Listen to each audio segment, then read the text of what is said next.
মনে আছে আপনাদের? এখন কারা বলছে যে বিএনপি সময় বলে পরিস্থিতি অন্যরকম ছিল, তাদের মানুষগুলা ভালো আর আমাদের মানুষগুলা খারাপ? আমার প্রশ্ন হলো ভালো মানুষের সাথেই তো ভালো মানুষ থাকে নাকি? তাদের মানুষ যদি ভালোই হয়ে থাকে, তাহলে বিএনপি যদি খারাপ হয়ে থাকে, তাহলে তারা ছিল কেন আমাদের সাথে পুরো 5 বছর? আমাদের সাথে প্রথম থেকে শেষ দিন পর্যন্ত তারা ছিল, এবং তাদের থাকাটাই প্রমাণ করে খালেদা জিয়া যে দুর্নীতিতে সফলভাবে নিয়ন্ত্রণ করতে সক্ষম হয়েছে। তাদের প্রথম দিন থেকে শেষ দিন পর্যন্ত আমি তারেক রহমানের এই বক্তব্য আমি খুবই একেবারে কঠিনভাবে আপনার এই বক্তব্য বা এই যুক্তিটি আমি গ্রহণ করলাম না, অগ্রহণযোগ্য বললাম। 4 দলীয় জোট সরকার 2001 থেকে 2006 সাল পর্যন্ত বাংলাদেশের দুর্নীতির বাস্তবতা কি ছিল সেটা কি জামায়াতে ইসলামের নেতাদের বক্তব্য দিয়ে আমাদেরকে সেটা প্রমাণ করতে হবে? জামাতের 2 মন্ত্রী তখন শেষ দিন পর্যন্ত ছিল, এইটা দিয়েই কি প্রমাণ করতে হবে? আমি আপনার এই যুক্তিটা দয়া করে আপনার এই যুক্তি আপনি এরপরে আর দেবেন না। ওনাদের জবাবটা ওনাদের মতো করে দিতে হবে। ট্রান্সপারেন্সি ইন্টারন্যাশনাল TI যেটা হচ্ছে গ্লোবাল কারাপশন রিপোর্ট দিয়েছিল 2001 সালের 15 অক্টোবর, আর বিএনপি সরকার দায়িত্ব গ্রহণ করেছিল 4 দলীয় জোট সরকার 10 অক্টোবর। 5 দিন পরে ট্রান্সপারেন্সি ইন্টারন্যাশনাল তারা গ্লোবাল কারাপশন রিপোর্ট দিয়েছিল। সেই রিপোর্টে বাংলাদেশ তখন শীর্ষ দুর্নীতিগ্রস্ত দেশগুলোর মধ্যে একটি ছিল। এই রিপোর্ট যে দিল, কোন সময়ের দিল? তার আগে যেই সরকার ছিল সেই সরকারের শেষ সময়ের রিপোর্ট দিয়েছে বিএনপি সরকার দায়িত্ব নেওয়ার 5 দিন পরে। 5 দিনে তো আর দুর্নীতি করে চ্যাম্পিয়ন হওয়া যায় না। এটা কিন্তু জামায়াত ইসলামের ওই নেতারা সবাই কিন্তু জানেন, তারা কিন্তু পরিষ্কারভাবে জানেন। এরপরে তখন বোধহয় 1.4 ছিল এই কি বলে দুর্নীতির সূচক, এবং শেষ পর্যন্ত যখন বিএনপি সরকার 2006 সালের সবশেষ যে ট্রান্সপারেন্সি ইন্টারন্যাশনাল ওই রিপোর্টেই আছে, তখন কিন্তু দুর্নীতির ধারণা সূচক বাড়লে দুর্নীতি কমে, এবং প্রায় 70% দুর্নীতি কিন্তু 2006 সাল পর্যন্ত, অর্থাৎ 5 বছর মেয়াদে প্রায় 70% দুর্নীতি বেগম খালেদা জিয়ার সরকার কমিয়েছিল। এটা যেই ট্রান্সপারেন্সি ইন্টারন্যাশনাল ওই প্রথম রিপোর্ট দিয়েছিল, সেই ট্রান্সপারেন্সি ইন্টারন্যাশনালের রিপোর্ট অনুযায়ী কিন্তু 5 বছরের দুর্নীতি যে কমিয়েছিল বেগম খালেদা জিয়ার সরকার, সেটার প্রমাণ ওইখানে আছে, কাগজে কলমে দেওয়া আছে। আমি মানে তারেক রহমানকে অনুরোধ করবো, আপনাকে ভাই, আপনি জামায়াত ইসলামের নেতাদেরকে জবাব যদি দিতে চান, আমার কাছে তো মনে হয় আপনি আগের যেহেতু আপনাদের ভালো সম্পর্ক ছিল, এই জন্য হয়তো আপনাদের এটা ভালো লাগে যে মানে আগের ভাই ছিল বা বন্ধু ছিল, তাদের অনেক কিছু হয়তো শোনেন। তাহলে ছাত্র শিবিরের পোলাপাইন যেসব কথাবার্তা বলে, যা বলে, এগুলো নিয়ে সাধারণ মানুষ ভাই আতঙ্কে আমরা, যে এই সমাজ কই যাচ্ছে। বাচ্চা কাচ্চারা ভয় পায় ওদের বক্তব্য শুনলে। কিন্তু আপনি যেভাবে জবাব দেন, এই জবাব না। ওনাদের যে দরবেশ মূল পীর যাকে মানে, পিনাকি ভট্টাচার্য, ওনাকে মানে তো, ওনারা তো পৃথিবীতে কাউকে মানে না, পিনাকি ভট্টাচার্য মানে ওনারা।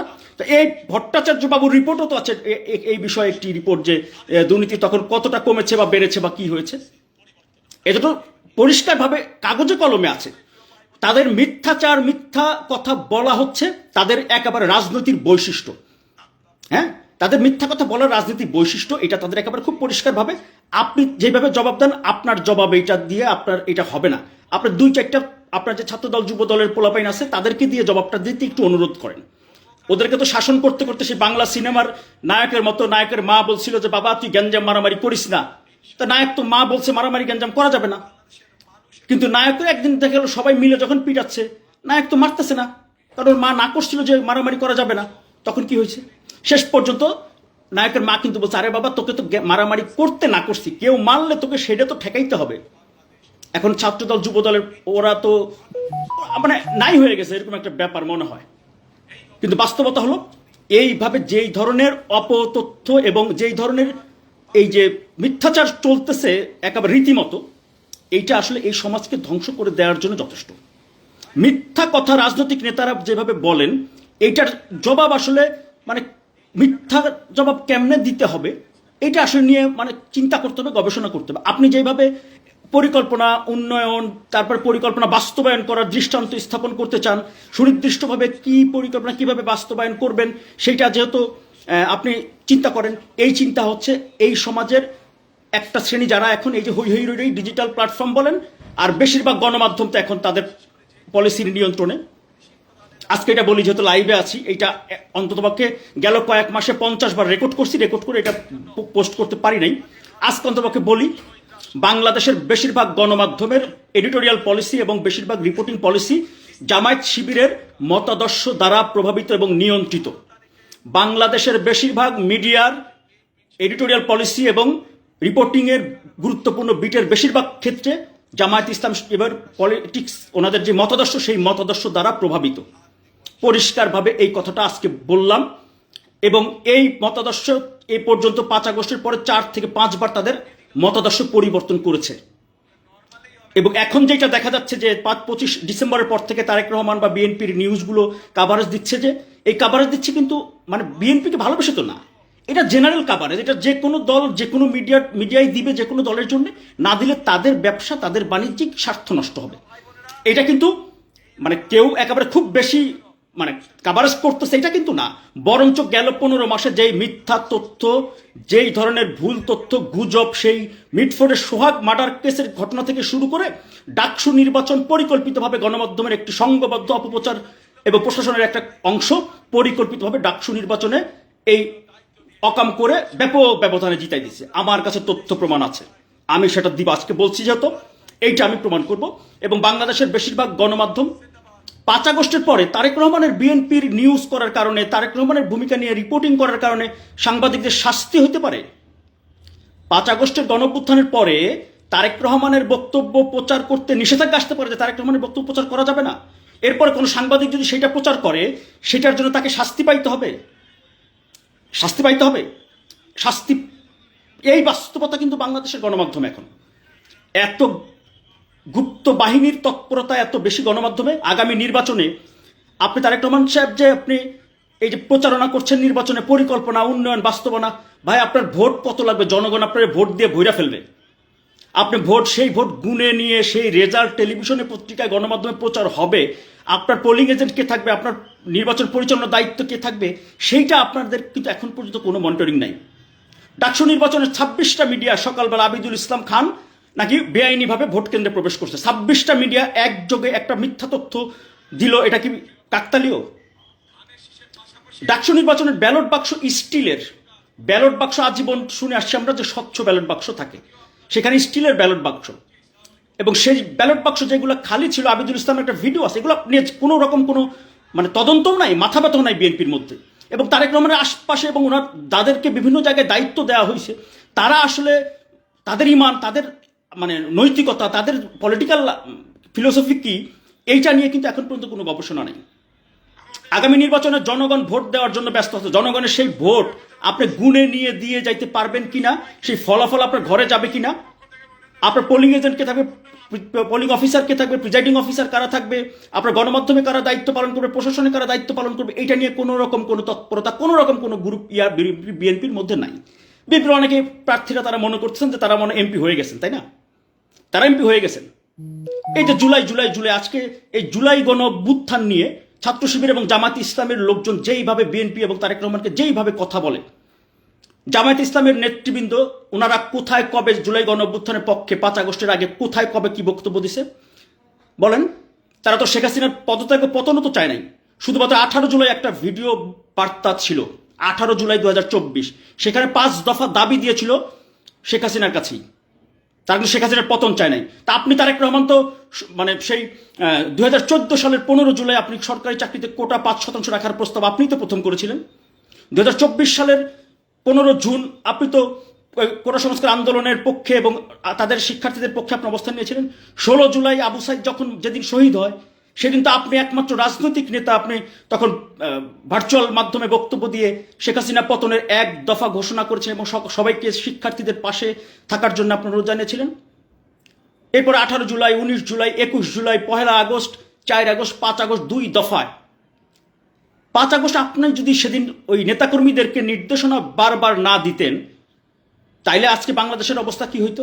তখন তো জামাত শিবিরের কারো তো পরিচয় ছিল না। তো কারণ হচ্ছে তখন তো তাদের আত্মপ্রকাশই করে নাই। সাদিক কায়েম, এস এম ফরহাদরা কবে 1.5 মাস পরে হচ্ছে তারা ঢাকা বিশ্ববিদ্যালয়ের ছাত্র শিবিরের প্রেসিডেন্ট সেক্রেটারি পরিচয় পেল, 1.5 মাস পরে। এখন তো দেখতেছি তারা সবাই একেবারে মানে কি বলে জুলাই গণ অভ্যুত্থানের মূল এজেন্সি তারা নিয়ে নিছে সবাই। একটা ছাত্রলীগের নেতার একটা বিবৃতি দেখেন না, জামাত ইসলামের আমির উনি একেবারে যে কোনো জায়গাতে উনি সব কিছু ওনারা করেছেন, জুলাই জুলাই জুলাই করতে করতে অস্থির। তার কারণে আপনি নিজে যেমনি প্রচার করেন না, নিজের প্রচার করতে চান না। আপনি যেহেতু রাজনীতি সেই আগে থেকে 20 বছর আগে আপনাকে দেখেছি, সেই কেরানীগঞ্জের চুনকুটিয়া বালিকা উচ্চ বিদ্যালয়ে ওই সময় আপনাকে যখন দেখেছি তখনও আপনি এরকম, এখনও আপনি উন্নত গণতান্ত্রিক বিশ্বের রাজনীতি বাংলাদেশে করতে চান, তাই না? কিন্তু বাংলাদেশে উন্নত গণতান্ত্রিক রাজনীতি, হ্যাঁ অবশ্যই যারা বিবেকবান সচেতন নাগরিক শিক্ষিত সমাজ ভদ্র সমাজ তারা অবশ্যই আপনার রাজনীতি আপনার ফিলোসফি এটা পছন্দ করে। কারণ 5 আগস্ট সেই দুপুরবেলায় যখন আপনি বিজয়ীর কাছে পরাজিতরা নিরাপদ থাকলে বিজয়ের আনন্দ মহিমান্বিত হয়, অনুগ্রহ করে কেউ আইন নিজের হাতে তুলে নেবেন না, কেউ প্রতিহিংসা পরায়ণ হবেন না। আপনি যখন বারবার দফায় দফায় নিজের দলের নেতাকর্মীদেরকে শাসন করেছেন, সেদিন কিন্তু বিএনপি সারা দেশে পাহারাদারের ভূমিকা পালন করেছিল। 5 থেকে 8 আগস্ট আমি নিজে তো জানি, আমি কারণবাজার দাঁড়িয়ে আমার ফেসবুক আইডিতে আমি লাইভ করেছি, আমার রাজবাড়িতে তো সব বিএনপির নেতারা আওয়ামী লীগের লোকজনের বাড়িঘরে তো পাহারা দিয়েছে। আওয়ামী লীগের সাধারণ কর্মী সমর্থক তারা তো দেশের নাগরিক, তারা তো সবাই তো আর অপরাধী না। যারা পলাই গেছে তো পলাই গেছে, এরপরে দেশের নাগরিক হিসেবে সবার তো থাকার অধিকার আছে। তখন তো জামাত ইসলাম বা শিবিরের পরিচয় তো কেউ দেয় নাই, তাই না? কিছু কিছু যারা ছিলেন তারা ছিলেন, কিন্তু সেই সময় আপনার এই ভূমিকা না, আপনি নিজে যেহেতু বলেন না, আপনি যে কোটা সংস্কার আন্দোলন থেকে শেখ হাসিনা পতন আন্দোলনের 9 দফা আপনি যে বক্তব্য দিয়েছেন 8 দিনে, এবং মিলিয়ন মিলিয়ন মানুষ সেই ভিডিও বার্তা সেই বক্তব্য দেখেছে। শেখ হাসিনা 2 দফা আপনার বক্তব্য শুনে তিনি যে বিচলিত হয়েছেন, একবার পাবলিক প্রোগ্রামে বলেছেন, আবার জাহাঙ্গীর কবির নানককে টেলিফোনে বলেছিলেন, সেই টেলিফোন অডিও পরে ফাঁস হয়েছে, তখন সেখানে উনি বলতেছেন যে তারেক জিয়া বলছে যার যা কিছু আছে তাই। এগুলো তো গণমাধ্যমে কিন্তু আসে নাই, এগুলা গণমাধ্যমে আসে নাই এবং এগুলো আসবেও না। জুলাই গণ অভ্যুত্থানে তারেক রহমানের ভূমিকা কি, বিএনপির ভূমিকা কি, এইটা নিয়ে রিপোর্ট করার কারণে কোনো রিপোর্টারের শাস্তি হইতে পারে? জুলাই গণ অভ্যুত্থানে তারেক রহমানের ভূমিকা বিএনপির ভূমিকা নিয়ে রিপোর্টিং এর কারণে শাস্তি হইতে পারে কোনো সাংবাদিকের? এইটা এই বাংলাদেশ এখন চলতেছে। আপনার প্রচার প্রচারণা আপনি অনেক করছেন, দয়া করে আপনি এখন দয়া করে আপনার এই যে গণমাধ্যম কিভাবে আপনি নজরদারি কিভাবে করবেন, মনিটরিং কিভাবে করবেন, আপনি গণমাধ্যমের স্বাধীনতা চায় যারা, আপনি স্বাধীনতা দিতে দিতে এমন হয়ে গেছে যে সেইটার আর মানে ভাষায় প্রকাশ করার মতো নয়। আপনি যে 19 জুলাই 2025 প্রাইভেট বিশ্ববিদ্যালয়ের শিক্ষক শিক্ষার্থীদের সঙ্গে মত বিনিময়ে আপনার যে সেদিন ওই 1 বছর আগে 18 জুলাইয়ের আপনি যে নিশ্চিতভাবে সেদিন আপনি আত্মবিশ্বাসী ছিলেন যে শেখ হাসিনার পতন এখন সময়ের ব্যাপার, মাত্র 18 জুলাই 2024 যে আপনি বলেছিলেন, সেটা যে আপনার 1 বছর পরে আবার রিপিট করলেন, কোনো গণমাধ্যমে কেন আসে নাই? আপনাকে এবং আরাফাত রহমান কোকোকে আজকের আয়নাঘর নামে পরিচিত যে বন্দিশালা, সেই বন্দিশালায় যে নির্যাতন করা হয়েছিল বন্দি করে রেখে, সেখানে যে ডক্টর মোহাম্মদ ইউনুস দেখতে গিয়েছিলেন সেই বন্দিশালা, আপনি নিজের মুখে যে বলেছেন এটা পাবলিক প্রোগ্রামে, কোনো গণমাধ্যমে কেন নাই? কেন নাই? এই যে যারা দালাল দালাল লিখতেছেন না, এই যে আজকে যেহেতু ওপেন বলা শুরু করলাম, তো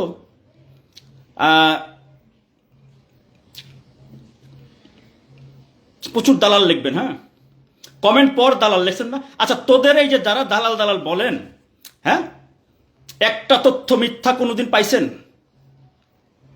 আমি কিন্তু অনেকবার অনুরোধ করেছি, অনেকবার। এই যে একজন লিখছেন কি বলে, আচ্ছা কমেন্ট পরে পড়বো, জানি তো কারা কি কমেন্ট করবো, সবগুলো স্ক্রিন রেকর্ড দেওয়া আছে। যারা কমেন্ট করতেছেন হিসাব নিকাশ করে কমেন্ট করেন। মিরাজ হোসেন গাজীর পরিচয়, নামের সাথে কিন্তু সাংবাদিকতা কিন্তু নাই। আমি কিন্তু বাংলা ভিশনের বার্তা বিভাগ থেকে ছেড়ে দিচ্ছি, কিন্তু অনেকে আমাকে ছেড়ে আসতে হয়েছে, আমি কিন্তু নাই, সাংবাদিক নাই এখন। হ্যাঁ, এটা বলে দিলাম আজকে লাইভে। এবং বাংলাদেশের কোনো গণমাধ্যমে বাংলাদেশপন্থী সাংবাদিকের সংখ্যা 5 জন পাবে কিনা এইটা কিন্তু গুনেও দেখে নাই কেউ। পরিষ্কারভাবে বললাম, আজকে আমি অন্তত গেল কয়েক মাসে অসংখ্যবার রেকর্ড করেছি, কিন্তু সেই রেকর্ড আমি করতে পারি নাই। আজকে যত পাবলিকলি বললাম, এটা একটু রেকর্ড কেউটা একটু স্ক্রিন ক্যাপচার দিয়ে রেখে দিয়েন। হ্যাঁ, আমি মিরাজ হোসেন গাজী জুলাই গণ অভ্যুত্থান নিয়ে ডকুমেন্টারি করেছিলাম নিজের উদ্যোগে, 5 মাস রাত জেগে জেগে। সেই ডকুমেন্টারি বাংলা ভিশনে প্রচার হয়েছিল। এইটার শাস্তি স্বরূপ আমাকে কিন্তু এখন বাংলা ভিশনের বার্তা বিভাগ থেকে কিন্তু আমি ছেড়ে আসতে হয়েছে। আমি কিন্তু, আমাকে খেদাই দেয় না কেউ, আমি কিন্তু ছেড়ে আসতে বাধ্য হয়েছি আমার ইজ্জত সম্মান এবং আমার নীতি নৈতিকতা নিয়ে। আমি আমার ব্যক্তিগত বিষয়, এটা একটা উদাহরণ দিলাম। বাংলাদেশের বেশিরভাগ গণমাধ্যম, তারেক রহমান দেশে ফিরলে এয়ারপোর্টে তাকে গুলি করে হত্যা করা হইতে পারে, এই নিউজ বাংলাদেশের কোনো ন্যাশনাল মিডিয়ায় প্রচার হইতে পারে? এই শব্দ, এই বাক্য প্রচার হইতে পারে? চিন্তা করেন, সেই নিউজ কিন্তু বাংলাদেশে প্রচার হচ্ছে একাধিক গণমাধ্যমে। এবং এই যে মিটফোর্ডের ঘটনা, পরিকল্পিতভাবে মিডিয়া এটাকে চাপাই দিল যুব দলের উপরে। ডাকসু নির্বাচনে মিডিয়ায় পরিকল্পিতভাবে সকালবেলায় সংঘবদ্ধ অপপ্রচারের অংশ হিসেবে এটা করে দিল। বাইতুল মোকাররমে ছিল জামায়াত আর বিএনপির হচ্ছে টেন্ডার, কে পাবে কে পাবে না এইটা নিয়ে নিউজ হয়ে গেল গণমাধ্যমে, চাঁদাবাজি নিয়ে। অবাক কাণ্ড, তথ্য প্রমাণ দিয়ে বলতেছি আমি ওই নিশ্চয় পাবলিকলি, আমি তো মানে ইসে নাই, ফ্রান্সেও নাই, তারপর হচ্ছে ইসেও নাই, কি বলে আমেরিকাতেও নেই, আমি তো আমার পরিচয় আছে, ঢাকা শহরে আছি।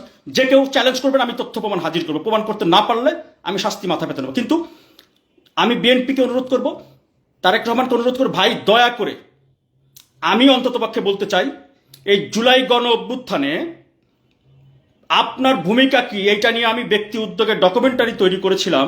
সেই ডকুমেন্টারি পরবর্তী আমার বাংলা ভিশনে সেটি প্রচার হয়েছিল, প্রথম পর্ব, দ্বিতীয় পর্ব, আর প্রচারের সুযোগ হয় নাই।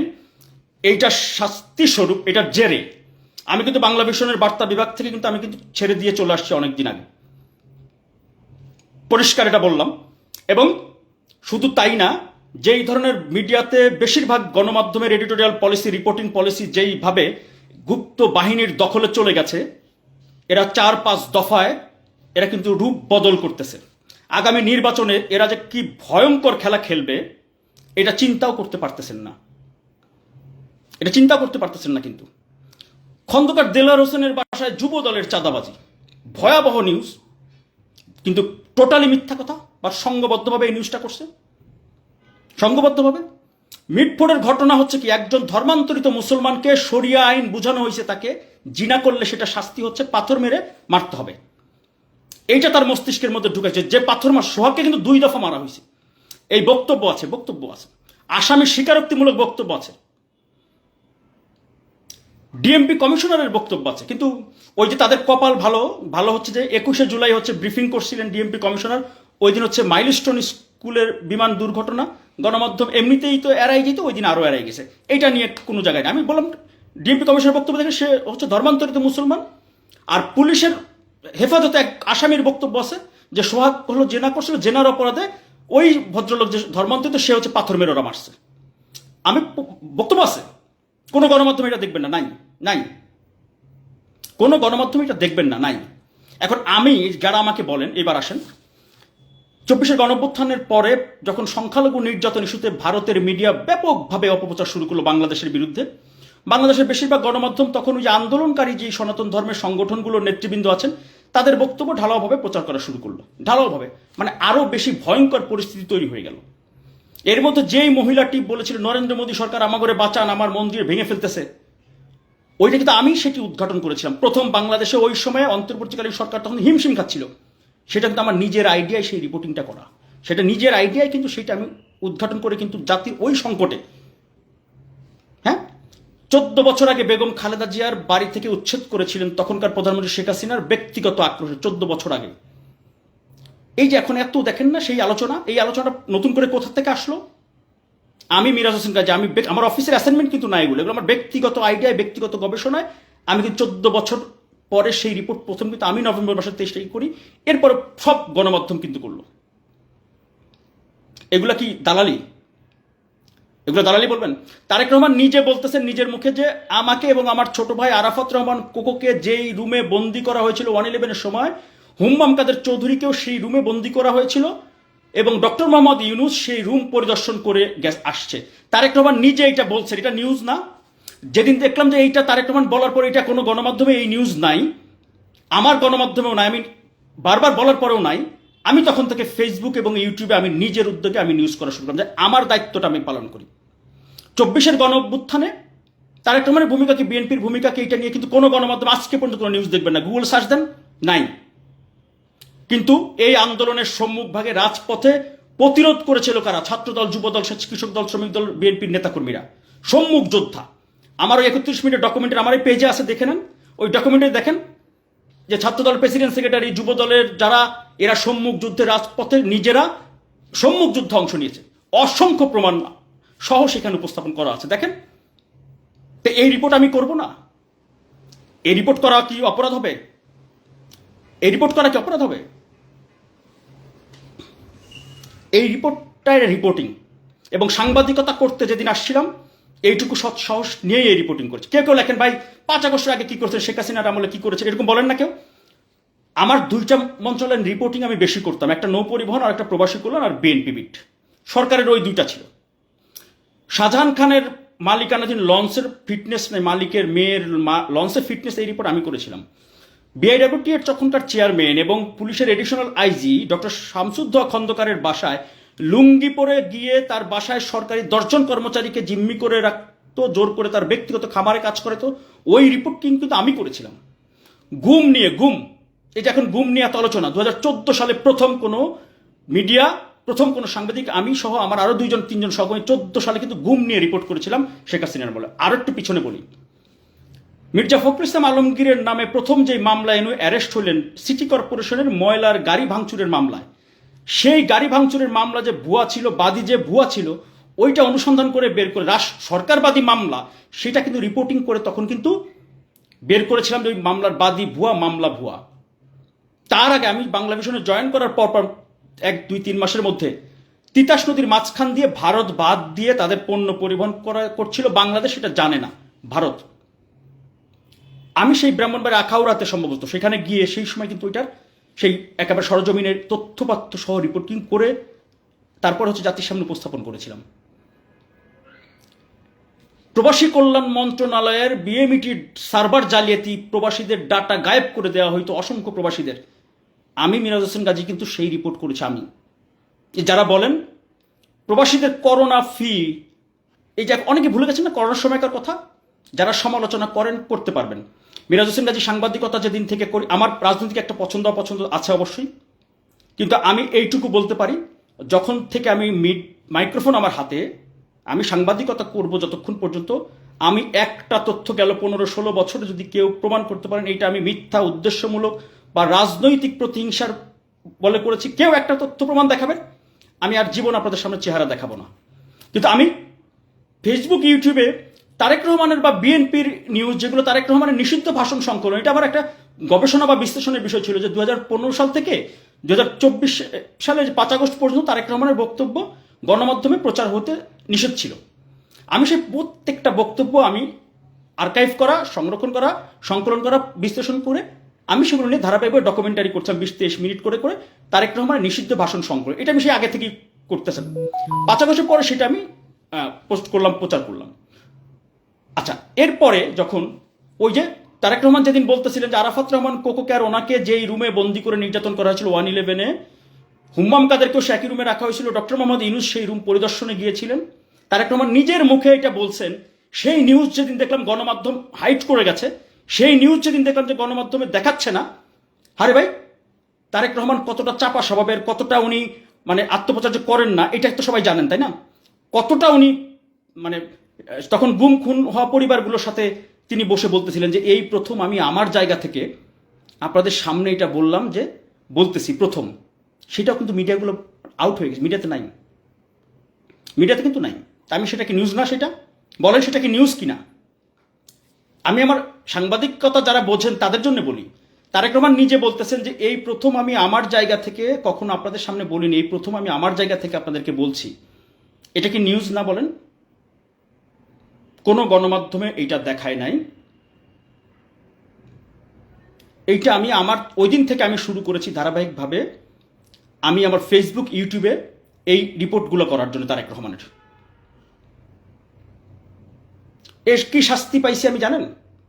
গালিগালাজ তো করছেন, করেন, এগুলো নিয়ে আমি কোনো কিছু, জামাত শিবিরের লোকজন গালিগালাজ করে, এরা করতে থাকে, কোনো তথ্য প্রমাণ যুক্তি নাই, বাংলাদেশে এই কালচারটা তৈরি করছেন, এরা একেবারে কোনো কিছু নেই। দেখবেন এখানে দালাল দালাল বলতেছেন, এদের আসলে মানে আল্লাহ বাঁচাইছে যে ডিজিটাল সিকিউরিটি আইনটা নাই, শেখ হাসিনা চলে গেছেন, এইটা আপনাদের জন্য একটা ভালো হয়েছে।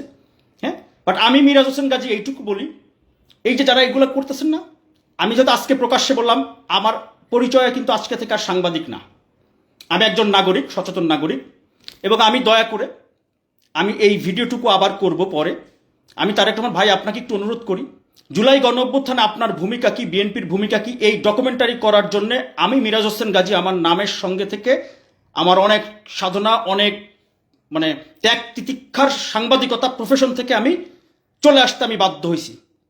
পরিষ্কারভাবে এটা আমি বলি, শুধুমাত্র আপনার এই ডকুমেন্টারিটা করার কারণে, কারণ একমাত্র ডকুমেন্টারি যে প্রমাণ 24-এর গণঅভ্যুত্থানে বিএনপি তারেক রহমানের ভূমিকা কি বাংলাদেশের কোনো মিডিয়াতে নাই। পরবর্তীতে যমুনা টিভিতে আমাদের সাইফুদ্দিন রবিন আর সময় টিভিতে বলতে সালেন দেখলাম 2টা রিপোর্ট করেছে, বাট আমার এটা 23 মিনিটের একটা ডকুমেন্টারি এবং 31 মিনিটের ডকুমেন্টারি আমার এই পেজে আছে। দেখেন, এই যে যারা এই যে জামাতের যেসব ভণ্ড বাটপাররা গালাগালি করতেছেন না ভাই, আপনাদের এই যে শুরু করছেন যখন সাংবাদিকতা করার আগে আপনাদের এই চ্যাপ্টার এগুলো দেখে আসছে ভাই, কিন্তু এরকম বিয়াদপি, এরকম অভদ্রতা, এরকম স্ববিরোধিতা, এই যে আজকে যদি আমি আল্লাহ বাঁচায় রাখে আমাকে আর 2-4 দিন, সাংবাদিকদের পর আর বলতে পারবেন না আমি তো সাংবাদিকতা তো নাই এখন আর। আমার শুধু তারেক রহমান ভাই আপনার কাছে অনুরোধ, আপনার এই ডকুমেন্টারি করার জন্য মিরাজ হোসেন গাজী একজন সাংবাদিক শাস্তি পেতে হয়েছে। আপনি অন্ততপক্ষে এই ডকুমেন্টারি বাংলাদেশের সবাইকে, আপনার দলের নেতাকর্মীদেরকে দেখাবেন। বিএনপির ইউটিউব চ্যানেলে, বিএনপির ফেসবুক পেজ, ছাত্র দলের ফেসবুক পেজে এটা আছে, এই ডকুমেন্টারি তারাও পোস্ট করেছেন আমার ক্রেডিট দিয়ে, থ্যাংক ইউ। কিন্তু দুর্ভাগ্যজনক 20,000-22,000 লোক দেখছে মাত্র। আর ভাই, এই যে জুলাই করে আপনাদেরকে পাগল বানিয়ে ফেলছে। সাদিক কায়েম যেই সব কথাবার্তা তারেক রহমানকে নিয়ে বলছে, সাদ্দাম হোসেন এই কথা বলে নাই। এই যে জামায়াত ইসলামের আর এনসিপি এই শিবিরের ভাই বন্ধুরা যেই ভাষা ব্যবহার করে তারেক রহমানকে নিয়ে কথা বলে, সাদ্দাম হোসেন এই কথা বলে না, আওয়ামী লীগও কোনোদিন এই কথা বলে নাই। টিনের চালে কাউয়া, তারপরে 1, 2, 3, 4 এইসব স্লোগান আওয়ামী লীগ ছাত্রলীগও জীবনে দেয় নাই বাংলাদেশে। জানি না এখন রাজনীতিতে নানা কৌশল থাকে, হ্যাঁ, কৌশল আর অপকৌশলের পার্থক্য করতে গিয়ে যাতে পাবলিক যেন মনে না করে, এটা তারেক রহমান ভাই আপনার নিজেরই এই কথা, এই আহ্বান জানিয়েছিলেন আপনার। আমি আজকে আপনাদেরকে জানাই, এই কৌশল আর অপকৌশলের পার্থক্য আপনারা নিজেরা যদি গোলায় ফেলেন, জনগণ যদি মনে করে তারা প্রতারিত হয়েছে কিনা, জনগণ যদি মনে করে তারা ভুল করছে কিনা, বা এখনো তারা ভুল করতেছে কিনা, এই প্রশ্ন যেন জনগণের মনে না আসে। এবং গণমাধ্যমের আজকের যে বাস্তবতা, যেই গণমাধ্যমগুলো তারেক রহমান দেশে যেন না আসে সেই জন্যে এই ধরনের বক্তব্য প্রচার করেছে যে এয়ারপোর্টে আসলে তাকে গুলি করে হত্যা করে, এই রিপোর্ট, এই ভাষা, এই সেন্টেন্স প্রচার হয় বাংলাদেশের কোনো টেলিভিশন বা কোনো পত্রিকায়। এইটা প্রচার যারা করছে তারা এখন যত ইমানদারি দেখাক, আমি মিরাজ হোসেন গাজী যদি বেঁচে থাকি, যদি আর 2-3 দিনও বেঁচে থাকি, আমি অন্তত পক্ষে একজন মানুষের প্রতিবাদ এইটুকু করব। বাংলাদেশের গণমাধ্যমগুলোর বেশিরভাগের এডিটোরিয়াল পলিসি গুপ্ত বাহিনীর দখলে, বেশিরভাগ দায়িত্ব নিয়ে বলছি, রিপোর্টিংয়ের গুরুত্বপূর্ণ বিটগুলো, সাংবাদিক সমিতির বেশিরভাগগুলো কারা এখানে আধিপত্য বিস্তার করতেছে, কারা প্রভাব বিস্তার করতেছে, এইটা নিয়ে বিএনপির কোনো একাডেমিক বা কোনো রকম কোনো সাংগঠনিক ব্যবস্থা নেই। ছাত্রদলের এক টপ 5-এর এক নেতাকে একদিন বলছিলাম, বলে ভাই আমাদের লোকজন তো সাংবাদিকতাকে করতে চায় না, আগ্রহী না। কেন করবে আগ্রহী? কেন আগ্রহী হবে? বাংলাদেশের যেই কজন বাংলাদেশপন্থী সাংবাদিকরা ছিল বিগত আমলেও তারা অনেকেই বেকার হয়েছে। এই 24-এর গণঅভ্যুত্থানের পরে মিরাজ হোসেন গাজী, তারেক রহমান আর বিএনপির ডকুমেন্টারি করার জন্য সাংবাদিকতা প্রফেশন ছেড়ে দিতে হয়েছে আমাকে, তাই না? আমি যদিও ফকির পোলা পাই না, আমার ওই চিন্তা নাই, বেকার বা মুক্ত মুখ নাই, আমি সত্য প্রচার করে যাচ্ছি। আমার ফেসবুক, ইউটিউব আমি ধন্য, সারা দেশের লাখ লাখ মানুষ এখন, আমি ওই প্রবাস সেক্টর নিয়ে যেমনি কাজ করি, এই পলিটিক্যাল এই ফ্যাক্ট চেক রিপোর্টগুলো বা সত্য যখন তুলে ধরি, অসংখ্য মানুষ আমাকে জড়ায় ধরে বলে ভাই আপনি একমাত্র এই যে তারেক রহমানের বা ম্যাডামের বা এই বিএনপির যে ইতিবাচক বিষয়গুলো, যে অপপ্রচারের বিরুদ্ধে আপনি একমাত্র এইটা করছে, যে একমাত্র জোরা বলে। আবার ওই যে জামাত শিবিরের লোকজন বলে যে আপনি একমাত্র দালাল। হ্যাঁ, ওকে, আমি একমাত্র দালাল। ওই দিন একজন বলতেছে জামাত ক্ষমতা আসলে তোর একমাত্র ফাঁসি হবে সবার আগে। ভাই আমি তো এমন বাস্তবতায় গেল কয়েক মাস ছিলাম, জামাত ক্ষমতায় আসলে যেইটুকু হইতো আমার, তার চেয়ে বেশি আমি এই গেল কয়েক মাস ওই বাস্তবতার মধ্যে দিয়ে আসছি। আমার সহকর্মী যারা, আমার টেলিভিশনের যারা সহকর্মী বন্ধুরা, আমি দয়া করে বলি, আমার এই বাস্তবতা, আমি যেটুকু ইঙ্গিতপূর্ণ কথা বলেছি এটা আপনারা আমার আশপাশের সবাই জানেন। কেউ পার্সোনালি যদি নেন সেটা তার ব্যাপার, আমি আশা করি এটা পার্সোনালি আপনারা সবাই জানতেন, বাট আমি এটা কাউকে পার্সোনালি কিন্তু বলি নাই। কার কি ভূমিকা এবং কি ধরনের বাস্তবতা ছিল সবাই সব জানেন। আবার বলি, বাংলা ভিশনের কিন্তু আমাদের এডিটোরিয়াল পলিসি, মানে নিউজ বিভাগ বা প্রোগ্রাম, প্রত্যেকটা বিভাগের সঙ্গে কিন্তু মালিকদের কোনো প্রভাব কিন্তু ডিপার্টমেন্টের সঙ্গে নেই, এটা আবার বলে রাখি। ডিপার্টমেন্ট শতভাগ স্বাধীন, প্রত্যেকটা ডিপার্টমেন্ট নিয়োগ, বদলি, সুপারিশ, সাথে সব কিছু। আমাকে কিন্তু আবার তারাই দেয়নি। আমি এই ধরনের বাস্তবতা, এই পরিস্থিতি, এই পরিবেশ, হ্যাঁ, এই বাস্তবতায় সাংবাদিকতা নামের এই চাকরির জিম্মিত এইটার থেকে আমি সরে আসছি। তবে হ্যাঁ, আমি শুধু বলি, বাংলাদেশের পক্ষে শক্তির বন্ধুরা যদি আপনারা শুধুমাত্র যদি এই নির্বাচনের আগের এই কয়েকদিন আমি তো আল্লাহ আমাকে বাঁচাই রাখে, অন্তত পক্ষে নৈতিকভাবে মানসিকভাবে আমাকে যদি সমর্থন দেন, শুধু ফেসবুকে যদি একটু মানে আমি যদি সেই সাহস দেন যে শেয়ার করবেন, প্রত্যেকটা মানুষ শুধু ভিডিওগুলো দেখবেন, তথ্য প্রমাণগুলো দেখে শেয়ার করবেন, আমি 7 দিনের মধ্যে এই অপতৎপর যদি বন্ধ করতে না পারছি সেটা বলেন, যদি আল্লাহ বাঁচায় রাখে। আমি জানি এরপরে যে কোনো পরিস্থিতি আমাকে বরণ করতে হইতে পারে, হ্যাঁ এটা আমি জানি। আমি অনেক আগে আমার মার কাছ থেকে আমি বলে নিছি, আমার মার এক মা আপনি, আমার বাবারও অনেক আল্লাহ যেটুকু সম্পদ গ্রামের মানে অনুযায়ী, আপনার আবার আপনার বাপেরাও জমিদার বংশের, তো সমস্যা নাই, মানুষ তো মরেই, মারা যায় না, যে কেউ তো যেভাবে মরতে পারে। আমি বলছিলাম যে যদি না কেন কিন্তু কিছু হয়, এইটাও ধরেন সত্যের জন্যে। আমি শুধু একটা কথা বলছি, আমার কোনো তথ্য, কোনো রিপোর্ট, কোনো একটা কথা যদি মিথ্যা প্রমাণ কেউ করতে পারেন, সেই একমাত্র আমাকে পরাস্ত করতে পারবেন বা পরাজিত করতে পারবেন। আর না হলে যদি এই যে গালিগালাজ, তো সিম্পল, এগুলো সিম্পল ভাই। সাংবাদিকতা করার আগে আপনাদের মতো এই ভণ্ড বাটপারগুলা তো সামনে তখন তো আসতো না ভাই, এত বেয়াদব লোকজন তো আমরা আগে দেখি নাই। দয়া করে একটা কথা বলি, এই সমাজ বা এই রাষ্ট্র যদি ব্যর্থ হয়, আপনি যেই দলের যেই মতাদর্শের হন না কেন, ভুক্তভোগী আপনাকেও হতে হবে, আপনার পরবর্তী প্রজন্মকেও হতে হবে। আমি যে ডকুমেন্টারিটা করেছিলাম ব্যক্তি উদ্যোগে, 4-5 মাস আমি রাত জেগে জেগে অফিস করেছি, ব্যক্তিগত উদ্যোগে রাত জেগে জেগে আমি সেই তথ্যপত্র সংগ্রহ করে এরপর সেই ডকুমেন্টারিটা করেছিলাম। কেন করেছিলাম জানেন? কারণ 2013-14 সালে, আমি শেষ করবো এইটুকু বলি, 13-14 সালে তারেক রহমান এবং জিয়াউর রহমানকে নিয়ে যখন সংসদে যা তা বলা হতো, জিয়াউর রহমানকে পাকিস্তানের চর বলা হয়েছে, রাজাকার টাজাকার দুনিয়াদারি বলা হয়েছে না, মনে আছে? মনে নেই অনেকের। তখন কিন্তু তারেক রহমান অসংখ্য শত শত বই, লেখকের মানে বিভিন্ন লেখা, পত্রিকার কাটিং, দেশি বিদেশি গণমাধ্যমের রেফারেন্স, তখনকার সংবাদ মাধ্যমের রেফারেন্স দিয়ে তারেক রহমান কিন্তু ঘন্টার পর ঘন্টা লন্ডনে তখন কিন্তু বক্তব্য দিতেন। ঘন্টার পর ঘন্টা বক্তব্য দিয়ে তখন তারেক রহমান কিন্তু ওই সময় প্রমাণ করেছিলেন জিয়াউর রহমান স্বাধীনতার ঘোষক এবং প্রথম রাষ্ট্রপতি। একটানা 1-1.5 ঘন্টা বক্তব্য দিয়েছেন কিন্তু তখন তিনি। প্রত্যেকটা বক্তব্য আমি তখন দেখেছি, এবং প্রত্যেকটা রেফারেন্স, বিভিন্ন পত্রিকার কাটিং, বিভিন্ন লেখকের লেখা বই, দেশি বিদেশি সংবাদ মাধ্যমের কাটিং ব্যবহার করে তিনি কিন্তু প্রমাণ করেছিলেন যে জিয়াউর রহমান স্বাধীনতার ঘোষক এবং প্রথম রাষ্ট্রপতি। এই বাস্তবতায় কিন্তু 2015 সালের 7 জানুয়ারি তারেক রহমানের বক্তব্য আদালতের মাধ্যমে নিষেধাজ্ঞা দিয়ে দেওয়া হয়। সেই নিষেধাজ্ঞার চেয়ে এই 5 আগস্টের পরের বাস্তবতা আরো ভয়ঙ্কর। ইভেন্ট কাভার করেছে অনেকে, বড় বড় ইভেন্ট, কিন্তু মিথ্যা তথ্য যেগুলো অলরেডি এই আর্কাইভে জমা হয়ে গেছে এই 15 মাসে, এটা সারা জীবনে এই খেসারত দিতে পারবেন না।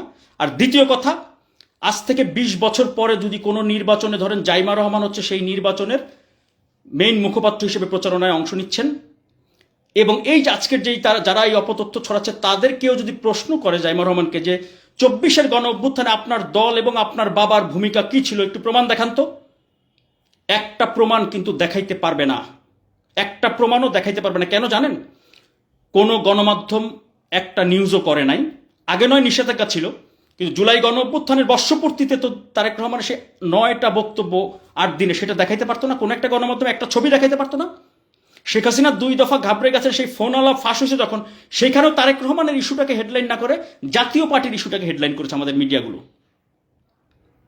জাতীয় পার্টির ইস্যু হেডলাইন করেছে। জাইমা রহমান তখন কিন্তু দেখাইতে পারতো না, 20 বছর পরে দেখাইতে পারতো না, কিন্তু জাইমা রহমান তো জানেন যে ওনার বাবা পাশে বসে উনি তো দেখতেন বাবা কিভাবে দিক নির্দেশনা দিয়েছেন জুলাই গণ অভ্যুত্থানে।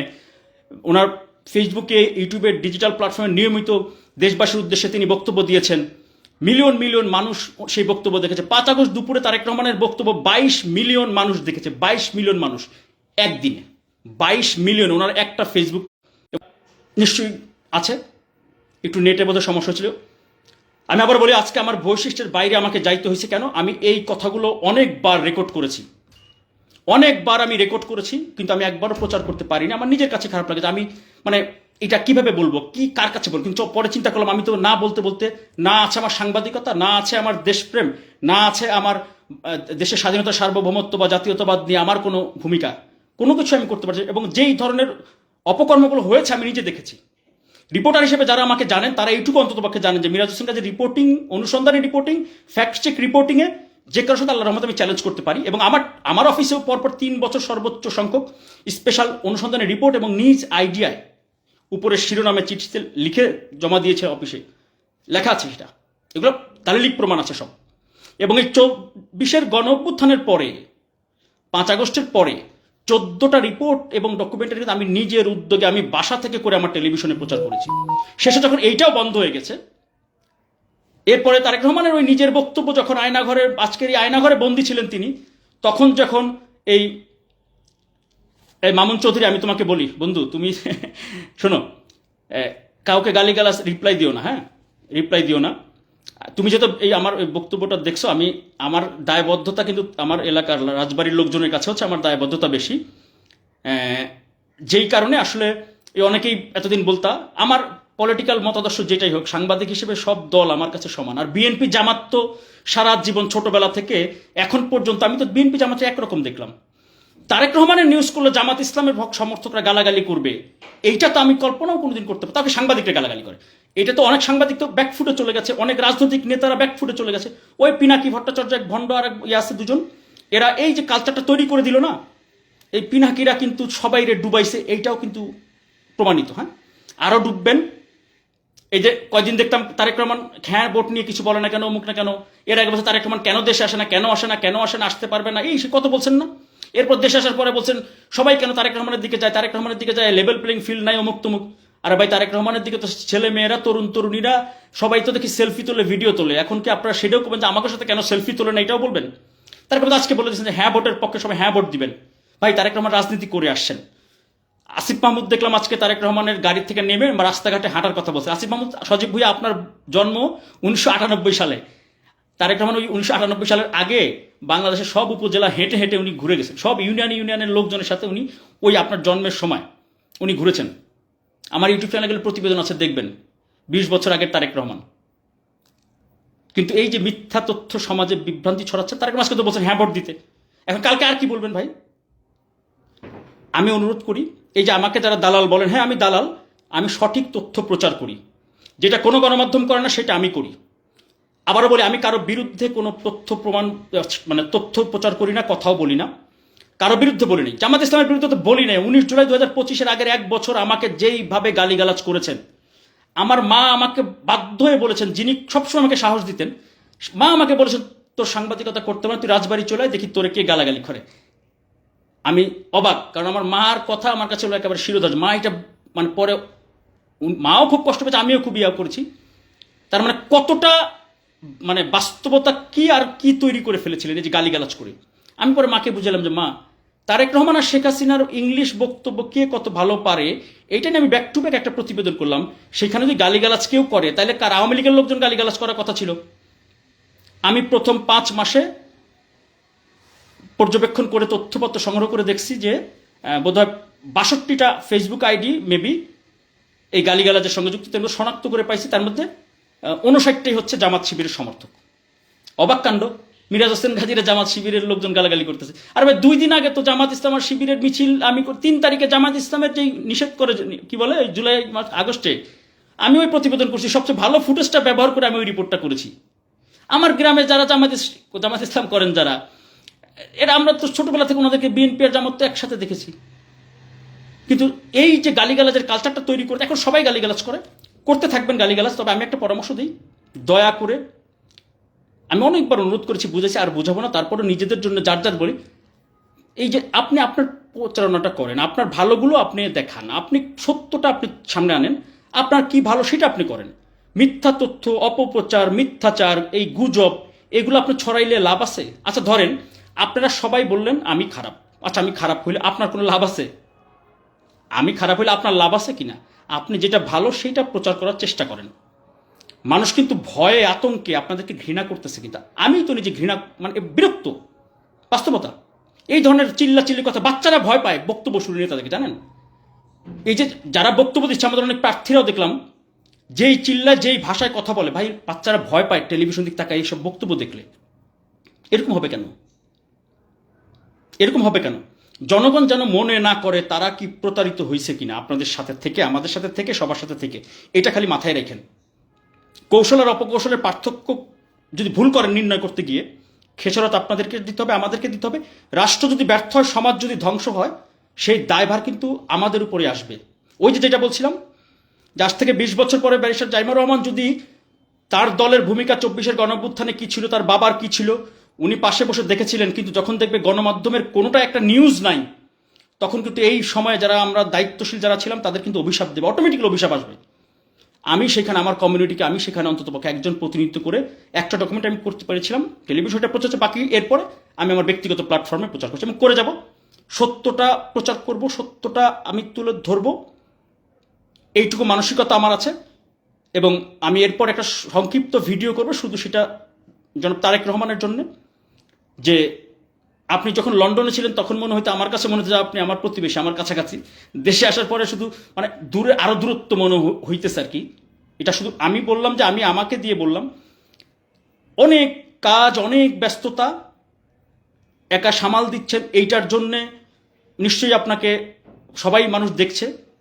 এবং সবচেয়ে আশার খবর হচ্ছে তরুণ প্রজন্মের মধ্যে যে একটা ভ্রান্ত ধারণা ছিল, এই আপনার আচরণ, আপনার ব্যবহার, আপনার বক্তব্য, আপনার পজিটিভ যে থিঙ্কিং, এবং এই যে রাস্তাঘাটে সবাইকে যে রেসপন্স করা, এবং একটা মোটরসাইকেল একটা ছেলে সেলফি ভিডিও তুলতেছিল সেটাকে খেয়াল করে যে আপনার টাটা দিয়ে আবার এটাকে কি বলে থাম্বনেল, এটা যে আপনি রেসপন্স করা, এইটা হচ্ছে যে এই তরুণ প্রজন্মকে আকৃষ্ট করেছে অনেকেই। আমার একটি প্রতিবেদন ছিল যে আজ এবং আগামীর তারুণ্যের কাঙ্ক্ষিত বাংলাদেশ গড়তে চায় তারেক রহমান, কিন্তু তরুণদের সঙ্গে বিএনপির নেতাদের এখনও দূরত্ব আছে, বিএনপির প্রার্থীদের সঙ্গে তৃণমূলের এখনও দূরত্ব আছে। প্রার্থীরা মনোনয়ন পাওয়ার পরে তারা যে এই ধরনের জ্ঞানভিত্তিক এবং টেকনোলজিক্যাল প্রশিক্ষণ বা আলোচনা দরকার, সেটা বেশিরভাগ সংসদীয় আসনে এটার অনেক ঘাটতি আছে। গণমাধ্যমে ন্যূনতম কোনো মনিটরিং বলেন, ন্যূনতম কোনো কমিউনিকেশন বলেন, এটা বিএনপির ট্রেডিশন, সবাই জানে বিএনপির সাথে গণমাধ্যমের সম্পর্ক ছিল না। এবং আমি তো মানে এখন 10 জন যদি বাংলাদেশপন্থী সাংবাদিক আপনার যদি মানে ফিল্ডে আছে এরকম মানে খুঁজে পাওয়ার মতো, পরিচয় দেওয়ার মতো নেই। তার মানে রাজনীতি করবে এটা পেশার সাথে যেন সেটা সাংঘর্ষিক না হয়, এটা আমি সবসময় সবাইকে বলি। এবং আমি নিজেও কিন্তু আমি কোনো সংগঠনের সদস্যও হই নাই। আমার রাজনৈতিক পছন্দ অপছন্দ থাকতে পারে, বাট আমি আবারও বলি, আমার পেশাগত কাজে কেউ যদি একটা তথ্য মিথ্যা, অসত্য বা উদ্দেশ্যমূলকভাবে অপতথ্য ছড়ানোর প্রমাণ দিতে পারেন, আমি যে কোনো শাস্তি মাথা পেতে নেব। কিন্তু এই গালিগালাজ করে এগুলা করে মিরাজ হোসেন গাজীকে কখনো থামাইতে পারবেন না। আমার দায়বদ্ধতা কি আরো জানেন? আমি বলি, এটা আমি বলতে পারিনি, অনেকবার ভিডিও করছি, এটা আমি নিজেকে ধরে রাখতে পারি না। আমি এই সাংবাদিকতা এই এত প্রতিক্রিয়ার মধ্যে করেছিলাম কেন? 2013 সালে বেগম খালেদা জিয়ার লাল টেলিফোনটা আমি চেক করেছিলাম, মনে আছে? শেখ হাসিনা তখন অপবাদ দিচ্ছিলেন যে উনি ফোন করেছেন, খালেদা জিয়া ফোন রিসিভ করছেন না, মনে আছে এটা? এক সাংবাদিক যে ফোন চেক করছে, আমি কিন্তু হতভাগা, তখন আমি সেটা কিন্তু জাতিকে জানাইতে পারি নাই। বেগম খালেদা জিয়া ওনার নামের সঙ্গে অসহায় এই শব্দটা ব্যবহার করা ঠিক না, বাট আমি আজকে বলতে চাই, বেগম খালেদা জিয়া সেদিন অসহায় ছিলেন। উনি আমাকে ডেকে তখন বলেছিলেন যে শেখ হাসিনা বলতেছে আমার ফোন নাকি রিং হয়েছে, আমি ধরি নাই, যে আমার ফোন নষ্ট। তখন কিন্তু প্রচার করতে পারেন আমি যে ভিতরে ঢুকেছি খালেদা জিয়ার বাসায় ড্রয়িং রুমে, গোয়েন্দা সংস্থা থেকে অফিসে ফোন চলে আসছে, অফিসে আসার আগেই তো সেটা আমার কাছে চলে গেছে, প্রচার করা যাবে না, আমি সেই ভিডিওটা রেখে দিয়েছিলাম। 5 আগস্টের পরে যেমনি বেগম খালেদা জিয়ার বাড়ি উচ্ছেদের রিপোর্টটা 15-14 বছর পর আমি প্রথমে করেছিলাম, আমার ইচ্ছা ছিল ওই রিপোর্টটাও আমি করব, কিন্তু আমি সেই রিপোর্টটা আমি আর টেলিভিশনে কিন্তু করতে পারি নাই, আমি কিন্তু করতে পারি নাই। এর শাস্তিও পাইতে হয়েছে আমাকে। আমি নিজের ইউটিউবে, ফেসবুকে আমি সেটা বলেছি, কিন্তু আমি জাতীয় টেলিভিশনে করা বেগম খালেদার বাড়ি উচ্ছেদের রিপোর্ট যখন টেলিভিশনে করেছি, সব মিডিয়া কিন্তু করেছে, কিন্তু আরো এরকম অসংখ্য রিপোর্ট তো ছিল, কই আমাদের গণমাধ্যমগুলো তো করে নাই তো। এই যে দুর্নীতি নিয়ে এত কথা হয়, মিথ্যাচার অপপ্রচার ছড়ায়, কই আমাদের গণমাধ্যম যদি এত নিরপেক্ষতা বা এত বিএনপির জন্য দরদ থাকতো, একটা গণমাধ্যম করুক না, সত্য তথ্যটা রিপোর্ট দেখ যে ট্রান্সপারেন্সি ইন্টারন্যাশনাল 2001 থেকে 6 পর্যন্ত কি কি রিপোর্ট দিয়েছিল, তখন যে খালেদা জিয়া সরকার দুর্নীতি কমিয়েছিল, এটা তো প্রমাণিত। শেখ হাসিনা যেই অভিযোগগুলো আগে করতো না, জামাত ইসলামের বন্ধুরা এখন বিএনপিকে নিয়ে তারেক রহমান সেই অভিযোগ করে, অবাক কাণ্ড। এটাই হচ্ছে আমাদের এই দুর্ভাগ্য। কিন্তু আমি কিন্তু সেই রিপোর্টটি দেখাইতে পারি, এটা আমার সারা জীবনের আক্ষেপ। এবং এই যে বললাম, ওই এক ডকুমেন্টারি শাস্তি এমন পাইতে হয়েছে যে বেগম খালেদা জিয়ার মানে জানাজার নিউজ, তারেক রহমান আপনারা জানেন বেগম খালেদা জানাজার নিউজ কাভার কিন্তু মানে, এবং ওকে আসলে এই যে কথাগুলো বললাম অনেকের কাছে মনে হবে যে ব্যক্তিগত, আমি ব্যক্তিগত উপরে নিয়ে সবগুলো বললাম কেন জানেন? যেহেতু আমি সাংবাদিকতা করেছি এত বছর, আজকে থেকে আমার পরিচয়ের সঙ্গে সাংবাদিক না, হ্যাঁ, যদি পরিবেশ কখনো ভালো হয়, আল্লাহ যদি ভালো করে, সাংবাদিকতা করব। আর যদি পরিবেশ খারাপ হয় তাহলে তো এই দেশে তো আমি অন্তত পক্ষে থাকতে পারবো না, থাকবো না, এটা আমি ইচ্ছা করে থাকবো না। হ্যাঁ, এটা বাস্তবতা। যদি বেঁচে থাকে, আল্লাহ যদি বাঁচিয়ে রাখে, আর এটাকে মরে গেলে মেরে ফেললে সেটা ভিন্ন হিসাব। তবে আমি বলি, বাংলাদেশের পক্ষের শক্তি যারা আছেন, আমি যদি কালকে থেকে প্রতিবেদন পোস্ট করা শুরু করি এই মিরাজ হোসেন গাজী লাইভ, এই ফেসবুক পেজ এবং ইউটিউব চ্যানেলটা, এবং আমি সাথে আরেকটা মানে এক্সট্রা আমার একটা কি বলে এমএইচজি লাইভের সঙ্গে ওপেন মিডিয়া সেল নামে একটা পেজ আছে, অন্ততপক্ষে যারা বাংলাদেশের পক্ষে শক্তি একটা ঘুরান দিয়ে দেখবেন এই প্রতিবেদনগুলো, এই তথ্যগুলো। রাজনীতিতে যদি এখন আপনাকে রাজনীতি করতে হয়, জ্ঞানভিত্তিক রাজনীতির চর্চা আপনাকে করতে হবে, নাহলে আপনি ওই জনপ্রিয়তা বা এই সব সময় জনপ্রিয়তার ভোট দিয়ে আপনি ফলাফল ঘরে নিতে পারবেন না। আর বাংলাদেশের গণমাধ্যম যদি এই অবস্থান, এই যে এখন যেই অবস্থান দেখছে, এটা কিন্তু পঞ্চম রূপ পরিবর্তন, এটা পঞ্চম রূপ পরিবর্তন। এইটা কিন্তু বাস্তবতা না। আগামী নির্বাচনে কি হবে, বিএনপির যারা রিল্যাক্স আছেন না, ডাকসু নির্বাচনের দিন সকালে 26টা মিডিয়া একযোগে হেডলাইন করে ফটোকার্ড দিয়ে ব্রেকিং দিয়ে দিল যে আবিদুল ইসলাম খান কি নিয়ম ভঙ্গ করে ভোট কেন্দ্রে প্রবেশ করেছেন ভোটের দিন সকালে, যে এই খবর আসে। আর ব্যালট বাক্স খালি না ভরা এটা কারা দেখে বলেন তো? প্রার্থী অথবা প্রার্থীর মনোনীত এজেন্টরা দেখে, তাই না? চেক করে। ডাকসু ইলেকশনে ব্যালট বাক্স ছিল স্টিলের, চেক করে কাদেরকে দেখাইছে জানেন? বক্তব্য আছে, বাইট আছে। আবিদুল ইসলাম যখন জিজ্ঞেস করেছেন স্যার ভরা বাক্স খালি বাক্স বলা হলো, পরে ওইখান থেকে ব্যালট দেখলাম পরে বের করা হয়েছে, স্যার বলছেন না না বাবা দেখো আমরা সত্যি একেবারে সবগুলো ব্যালট বাক্স আমরা চেক করাইছি, সুন্দর করে চেক করাইছি। কই স্যার, আবিদগুলো বললো যে আমাদেরকেও স্যার দেখান নাই, আগের ইলেকশন তো সবসময় প্রার্থীদেরকে বা এজেন্টদেরকে দেখাইতে হইতো, কারণ আমরা সব এই যে আমাদের মিডিয়ার বন্ধুরা ছিল, ক্যামেরাগুলো ছিল, তাদেরকে আমরা দেখাইছি। মিডিয়ার এবং ক্যামেরাকে আপনি ব্যালট বাক্স খালি না ভরা এটা চেক করাবেন সকালবেলা, এই নীতি, এই আইন, এই এখতিয়ার আপনাকে কে দিল? আর ওই যে 26টা মিডিয়া যারা সংঘবদ্ধভাবে সকালবেলায় ওই অপতথ্য ছড়াই দিল আবিদের নামে, যদি ওই মিডিয়াগুলোকে আপনি দেখায় থাকেন বা তাদেরকে যদি আপনি সাক্ষী করে থাকেন, তাইলে কি হইল? আপাতত এটুকুই বললাম। যে বললাম এত বছর সাংবাদিকতা করে আসছি, এই সাংবাদিকতার থেকে আমার নাম, এই যে আজকে বলতেছি যে আমি কখনো কোনোদিনও এটা চিন্তা করতে পারি নাই। আমি শুধুমাত্র তারেক রহমান এবং বিএনপির ভূমিকা কি জুলাই অভ্যুত্থানের ডকুমেন্টারি করার জেরে, আবার বলি জেরে, আজকে আমি আমার বাংলা ভিশনের বার্তা বিভাগ থেকে আমি আরও বেশ কিছুদিন আগে কিন্তু আমি চলে আসছি। এটা সবাই জানে, জানে না কেউ তা না, কিন্তু আশপাশের সবাই জানে। আমার মনে হয় যে একেবারে মানে দেশের সর্বোচ্চ জায়গা থেকে লোকজনও জানে, কিন্তু এই বাস্তবতা। বাট আমি কারো সহানুভূতিও চাই না। আমি জানি বিএনপি ওই রাজনৈতিক দল না। আমি কোনো প্রত্যাশা করে কোনো কিছু, আমি বেগম খালেদা জিয়ার কাছে আমি ঋণী ছিলাম, তারেক রহমানের কাছে আমার ঋণী ছিলাম, গণমাধ্যম কর্মী হিসেবে, গণমাধ্যম কমিটির সদস্য হিসেবে ঋণী ছিলাম। আমি আমার জায়গা থেকে আমার কাজটুকু করতেছি, এবং এইটা যদি বেঁচে থাকি আমি এটা করে যাব। আবারও বলি, আমাকে একমাত্র পরাজিত করতে পারবেন আমি কোনো তথ্য মিথ্যা প্রচার করেছি কিনা এইটা শুধু আমার সামনে উপস্থাপন করে। তাছাড়া আমাকে গালিগালাজ, ভয়ভীতি, হুমকি দমকি এগুলা বলে, দালাল মালাল বলে, এগুলা বলে মিরাজ হোসেন গাজীকে কিছু করতে পারবেন না। এইটা পরিষ্কারভাবে জানিয়ে রাখেন। প্রয়োজনে আমি ওকে, যদি একেবারে পরিবেশ ভালো মানে বাজেই হয়, আমি আমার মানে ওই যেহেতু আমার ইচ্ছা যে আমার ওই গ্রামে যায় যেন আমি মরতে পারি সারা জীবনের, এটা যেন হয়, আমার জানাজা যেন আমার গ্রামে হয়, কারণ ওই মানুষগুলোই হচ্ছে আমার জন্য আমার মানুষ। ওইটুকু আমি জানি, ওইটুকু বাস্তবতা জানি। এই যে আজকে এত ব্যাখ্যা, এত কিছু বলা, কারণ আমি নিজেই অনেক প্রশ্নের মুখে হয়েছি। আমি কেন ফেসবুক, ইউটিউবে ব্যক্তিগতভাবে আমার ফ্যামিলি মেম্বারদের পোস্টের মুখে আমি গেল 1 বছর তো বাড়ির সঙ্গে আমি যোগাযোগ করতে পারি নাই। মানে বাস্তবতা এমন হয়েছে, এত ব্যস্ততা ছিল যে তাদেরকে বুঝাইতেছে আমার ভিডিও রেকর্ড করে, মানে প্রতিবেদন রেডি করে তাদেরকে পাঠায় বলতে হচ্ছে এই যে দেখেন এরা গালিগালাজ কারা করে। এই কালচার বাংলাদেশে ছিল না।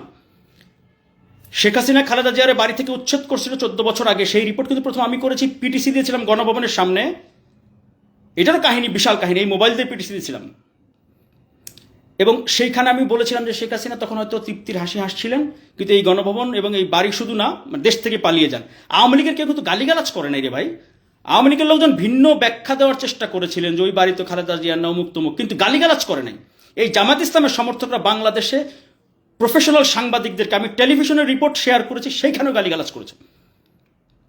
তাই একটা কথা বলি, অনেকবার শেষ কথা বলছি, এবার হলো শেষ। ধরেন আল্লাহ না করুক কালকে যদি আওয়ামী লীগ চলে আসে, ধরেন আল্লাহ না করুক, হ্যাঁ, তাহলে কি আপনারা আর বিএনপি তখন কি হবে? তখন মিরাজ হোসেন গাজী যারা শালা বলতেছেন তারা বলবেন দুলাভাই, তাই না? তখন বলবেন তারেক রহমান নিউজ করেন ভাই, তাড়াতাড়ি করেন, এটা করেন, সেটা বলবেন না? অথবা 5 আগস্টের আগে আমি তো একই কাজই তো করেছি, আরও এগ্রেসিভ রিপোর্ট তো আওয়ামী লীগের আমলে করেছি আমি। কই তখন তো আমি তো বিএনপি বিট করি 2010 সাল থেকে, এত নিউজ করেছি বিএনপির, জামাতের বন্ধু, জামাতের মাসুদ ভাই দলের কত নিউজ করেছি, কই তখন তো গালিগালাজ কেউ করেন নাই, কেউ তো করেন নাই। আপনাদের সমস্যা, আপনারা বিএনপির সাথে দূরত্ব তৈরি করছেন, বিএনপির সাথে শত্রু সিভিল সোসাইটির কারণ না। আর এই গালিগালাজের কালচার করে কাউকে থামাইতে পারছেন? যারা আপনাদেরকে উৎসাহিত করছে তারা আপনাদের ধ্বংসের অন্যতম কারণ হবে। এটুকু শুধু বললাম, দয়া করে এই যে যারা গালিগালাজ, এইটুকু অন্তপক্ষে বন্ধ করেন। আমি ব্যক্তিগতভাবে বিষয়টা নিতে চাই না এখন পর্যন্ত। সবাই ভালো থাকবেন। আবার বলি, এটা আমার ব্যক্তিত্বের সঙ্গে যায় না আজকের এই লাইভটা, বাট আমি অন্তত গেল কয়েক মাসে অসংখ্যবার আমি কথাগুলো জাতিকে জানাইতে চাইছি, অনেকবার রেকর্ড করে আমি প্রচার করতে পারি নাই। কারণ এই সাংবাদিকতার এই জায়গায় হ্যাঁ আমার অনেক অর্জন আছে, এবং আমি যখন এই রাজনীতির যে রিপোর্টগুলো, নিউজগুলো, প্রতিবেদনগুলো আমি করছিলাম ইউটিউব, ফেসবুকে, সারা দেশের লোকজন অসংখ্য, মানে জেলা থেকে অসংখ্য লোকজন, বিএনপি এমনি তো ফেসবুক ইউটিউবে বিএনপি তো এমনি তো এখানে পাত্তা দেয় না, ধার ধারে না, এর জন্য তাদের খেসারত দিতে হবে সামনে, এটা বাস্তবতা। তারপরে অসংখ্য মানুষ, আমি যখনই ঢাকায় যেখানে দেখা হয়েছে, আমাকে যখন বুককে টেনে নিয়ে বলছে ভাই আপনি একমাত্র সঠিক ব্যাপারটি তুলে ধরতেন বা ধরেন, ওইটাই আমার পুরস্কার। ওই একজন লোক যদি বলে ওইটাই আমার পুরস্কার। এটা হচ্ছে আমার সার্থকতা, কোনো কিছু পাওয়ার জন্য না, নেভার। আমি আমার 2টা মোবাইল, আমার স্যামসাং কি জেড ফোল্ড 5 বলি, এগুলো বলাও দরকার আছে, জেড ফোল্ড 5 এবং আইফোন, আমি 2টা ফোন বিক্রি করে, আমার একটা টিম আছে, ছোট একটা টিম করে আমি করি। আমি কারো কাছ থেকে কিন্তু কোনো রকম কোনো বিএনপির কেউ তো জিজ্ঞেসও, ধরেন তারেক রহমানের কথা আলাদা, ওনার টিম বা ওনার লোকজন সেটা ভিন্ন বাস্তবতা, ওনার সাথে তুলনা কারো হয় না।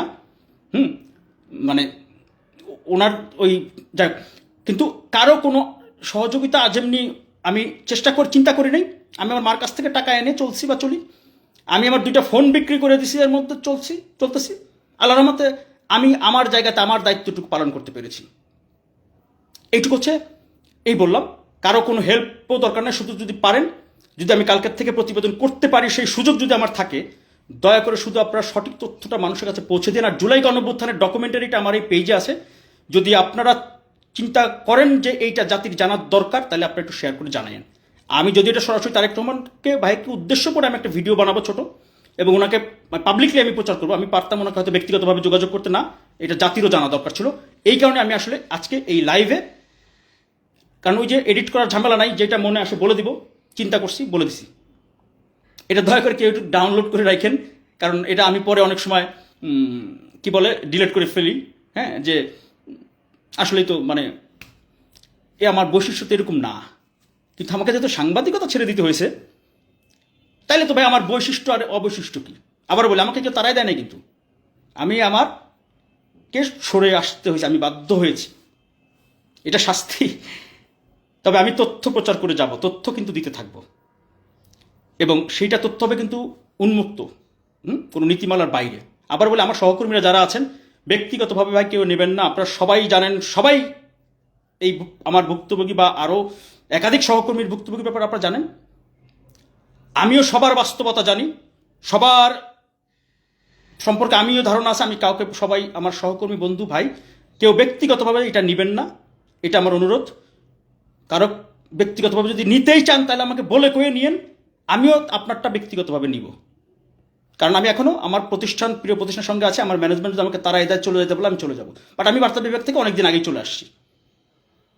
আমাকে সর্বোচ্চ জায়গাগুলো থেকে আমাকে অনুরোধ, মানে নির্দেশ দেওয়া হয়েছিল থাকা, আমি ভাই এইটা আমি এই বাস্তবতাতে সাংবাদিকতা এরকম হবে এটা আমি চিন্তা করিনি আগে কখনো। এবং এই খেসারত জাতিকে যে দিতে হবে কত বছর, সেটার জন্য অপেক্ষা করেন। আল্লাহ হাফেজ। ব্যক্তিগতভাবে কেউ নেবেন না। জামাত ইসলামে যে বন্ধু বান্ধবরা আছেন, আপনারা গালিগালাজ না করে আমাকে মানে যুক্তি দিয়ে বুঝাবেন, কাজে লাগবে।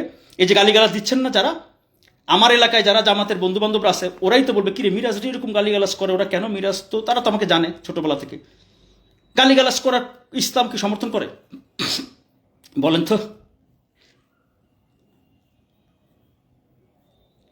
আওয়ামী লীগ নির্বাচন রাজনীতি যেমনি ধ্বংস করে দিয়ে একেবারে তৃণমূল পর্যন্ত একটা বিভেদ তৈরি করেছিল, জামাত আর বিএনপি এখন যে সহিংস অবস্থায় গিয়েছে, এটা যদি চলতে থাকে ভাই, এই দেশের ভবিষ্যৎ যে কি একমাত্র উপর আল্লাহ জানে।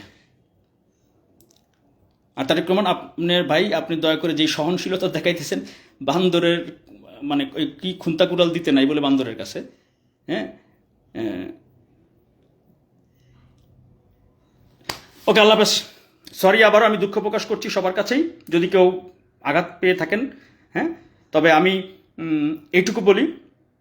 আচ্ছা, এই যে একজন লেখছে, চাচা আমি জানি আপনি কোন দল করেন। অবশ্যই আমি তো আরে ভাই আমি কি, আচ্ছা এটা বোঝার কোনো তো দরকার নেই তো, কিন্তু আমি আবারও বলি, চ্যালেঞ্জ করছি না। আমি যখন সাংবাদিক মাইক্রোফোন আমার হাতে, আওয়ামী লীগ, বিএনপি, জামাত ইসলাম, জাতীয় পার্টি সবাই আমার কাছে সমান ছিল। আবারও বলি, ওই যারা বলেন যে আওয়ামী লীগের, ওই যে বলছি কয়েকটা উদাহরণ আছে এর মধ্যে, প্রত্যেকটা মানুষ আমাদের কিন্তু কোনো না কোনো রাজনৈতিক দল করেন। হ্যাঁ, জামাত ইসলামও করবে আমার বন্ধুরা, সমস্যা তো নাই, কিন্তু সেই পরিচয়টা প্রকাশ্যে কেন থাকবে না? সেই পরিচয় কি সুযোগ বুঝে না বুঝে? তারেক রহমান দেশে আসার আগে গণমাধ্যমগুলো একেবারে ক্যাম্পেইন করেছে তিনি যেন দেশে আসতে না পারেন। তারা এখন যদি তারেক রহমানের প্রতি দরদ দেখান, ওই সিএসআরএস পর্চা যখন বের করে মানুষ ই করবে, তখন কি করবেন? এইটা কেন হবে? আপনি একরকম থাকবেন, আমি একরকম বলছি, একরকম তাসি তো নেই। আমি সাংবাদিকতা যখন করবো, আমি তো এর মধ্যে আমি জামাতের আমিরের প্যাকেজ সেদিনও করছি। তারেক রহমানের প্যাকেজ আমি করতে পারিনি, খালেদা জিয়ার জানাজা পড়তে পারিনি, আমি তারেক রহমানের দেশে ফেরা নিউজ আমি করতে পারিনি। এবং আজকে একটু বলি, আমার এই দুই চোখ দিয়ে আমি সরাসরি তারেক রহমানকে এখনো বাংলাদেশের মাটিতে দেখি নাই, কিন্তু আমি কোটি কোটি মানুষকে দেখাচ্ছি প্রতিদিন। কারণ আমি যখন আমার মাইক্রোফোন নিয়ে, আমার অফিসের ক্যামেরা নিয়ে, মাইক্রোফোন নিয়ে, টিম নিয়ে আমি তারেক রহমানের সামনে যাইতে পারিনি, খালেদা জিয়ার জানাজা যাইতে পারিনি, আমি তাহলে আমার ওই সরাসরি আমি দেখতে যাবো না। খালেদা জিয়ার জানাজা যদি আমি রিপোর্টার হিসেবে যাইতে না পারি, তারেক রহমানের স্বদেশ প্রত্যাবর্তন যদি আমি রিপোর্টার হিসেবে থাকতে না পারি, আমি তাহলে চোখ দিয়ে সামনাসামনি দেখতেও চাইনি। এটাও বলে দিলাম আপনাদেরকে।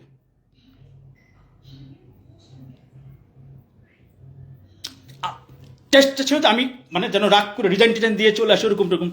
আমি এই আবার বলি, ব্যক্তিগতভাবে কেউ যদি নেন, তার ব্যক্তিগতভাবে আমার চেয়ে অন্তত, আমি তো সাংবাদিক হিসেবে এইটুকু জানেন, অনুসন্ধানী সাংবাদিকতায় তো আমার কাছের মানুষজন তো জানেন যে মিরাজ হোসেন গাজী এখানে তো একেবারে পাক্কা, তাই না? তা আমি এইটা বলতেছি তথ্য প্রমাণ না কাছে রাইখা বলছি। এবং আমি যদি এখন মাইরা ফেলান, আমাকে মরে যাই, এরপরে দেখবেন কালকে 10টা এরকম প্রচার হবে। আমার সহকর্মীরা জানে যে আমি একাধিক এরকম চ্যানেল আছে, ওই গুপ্ত চ্যানেলের মতো আর কি। আমি বলছি কোন সময় আমার অনাকাঙ্ক্ষিত মৃত্যু হলে ইউটিউবগুলো এটা পাবলিশ করে দিয়েন। এমন কাউরে বলছি যে যার হয়তো কোনো কানেকশন আমার সাথে নাই। এটা মজা করলাম নিজেকে হালকা করার জন্য। মানে তারেক রহমানকে আমি সামনে থেকে এই যে নিজে এবার দেখে নেই, মানে এটা এই যে খালেদা জানা যায় যে আমি যাইতে পারি নাই, পড়তে পারি নাই, এটার জন্য যে আমি কতবার যে ভিডিও বলছি না, এটা যে ওকে আল্লাহ হাফেজ।